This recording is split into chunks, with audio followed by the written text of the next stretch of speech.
இந்த எலுமிச்சம்பழத்துக்குலாம் ஒரு ஆத்மா இருக்கனால அந்த ரூம்ல இருக்க ஒருத்தன் அவன் கைப்படாம அந்த எலுமிச்சம்பழத்தை ஒரு கண்ணாடி பாட்டிலுக்குள்ள போட்டு அதை எடுத்துட்டு போய் அவங்க ரூம்ல இருந்து ரொம்ப தூரம் தள்ளி இருக்க ஒரு இடத்துல தூக்கி போடுறான். இவன் போட்ட வேகத்துல அந்த கண்ணாடி பாட்டில் அங்க இருக்க ஒரு பாறை மேல போட்டு உடஞ்சு அந்த எலுமிச்சம்பழம் வெளியே வந்துருது. இவன் திரும்ப போலான்னு சொல்லிட்டு வண்டி எடுக்கும் போது அந்த எலுமிச்சம்பழம் தானாவே உருண்டு வந்து அவனுக்கு தெரியாம அவன் பின்னாடி உட்கார்ந்துருது. இவன் வீட்டுக்குள்ள காலடி எடுத்து வைக்கிறதுக்கு முன்னாடி அந்த எலுமிச்சம்பழம் அவனுக்கு முன்னாடி இருக்கு. இதை பார்த்து அவனோட ஃப்ரெண்டுமே கோவப்பட்டு அந்த எலுமிச்சம்பழத்தை தூக்கி வீசிட்டு இவனுக்கு எல்லாரும் உள்ள போய் கதவை சாத்திக்கிறானுங்க. இப்ப கரெக்டா அந்த எலுமிச்சம்பழம் ரோட்ல போயிட்டு இருந்தா ஒரு டெட் பாடி மேல விழுந்து அந்த டெட் பாடிக்கு உயிர் வந்து எந்திரிச்சு உட்கார்ந்துருது. இதை பார்த்து கூட வந்தவங்க எல்லாருமே தெரிச்சு ஓட அந்த டெட் பாடி தானாவே எந்திரிச்சு இவனுக்கு இருக்க வீட்டுக்குள்ள போகுது. அந்த பசங்க சமைச்சு வச்ச எல்லா சாப்பாட்டையும் எடுத்து கொஞ்சம் கூட மிச்சம் வைக்காம எல்லாத்தையுமே சாப்பிட்டுருது. இப்ப சாப்பிட்டு முடிச்ச கையோட அந்த டெட் பாடி மறுபடியும் எந்திரிச்சு போய் அதை இருந்த இடத்துலயே படுத்துக்குது.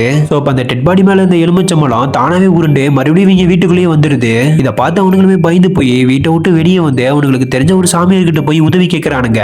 அவருமே ஒரு பையன் எடுத்து கொடுத்து அதுல இருக்கிறத அந்த எலுமிச்சம்பழத்தை சுத்தியும் போட்டு விட சொல்றாரு. இப்ப வீட்டுக்கு வந்த இவனுங்களும் அந்த எலுமிச்சம்பழத்தை சுத்தியும் அதை போட்டு விட்டுட்டு லெட் பீஸ் எடுத்து அந்த எலுமிச்சம்பழத்தை முன்னாடி காமிக்கிறானுங்க. அதுக்குள்ள இருக்க ஆத்மாவும் வெளியே வர பாக்குது. ஆனா அவங்க போட்ட வளையத்தினால அதனால வெளியே வரவே முடியல. இதை பார்த்து அவனுங்களுமே ரொம்பவே சந்தோஷப்பட்டு ஜாலியா ஆட ஆரம்பிக்கிறானுங்க. இப்படி இருக்க ஒரு நாள் அவங்க ரூமுக்கு புதுசா வந்த ஒருத்தன் அவங்க இல்லாத நேரமா பார்த்து அந்த எலுமிச்சம்பழத்தை எடுத்து கட் பண்ணி ஜூஸ் போட்டு குடிச்சிடறான். சோ இதனால அந்த எலுமிச்சம்பழத்துக்குள்ள இருந்த ஆத்மா இவனோட உடம்புக்குள்ள பூந்து டெய்லி அவங்க ரூம்ல சமைச்சு வைக்கிற சாப்பாட்டு எல்லாத்தையுமே எடுத்து இவன் ஒரே ஆளா சாப்பிட ஆரம்பிச்சிடறான். இந்த மூவியோட பார்ட் 2 பார்க்கணும்னு நினைக்கிறவங்க கீழே இருக்க ப்ளே பட்டனை தொட்டு பாருங்க.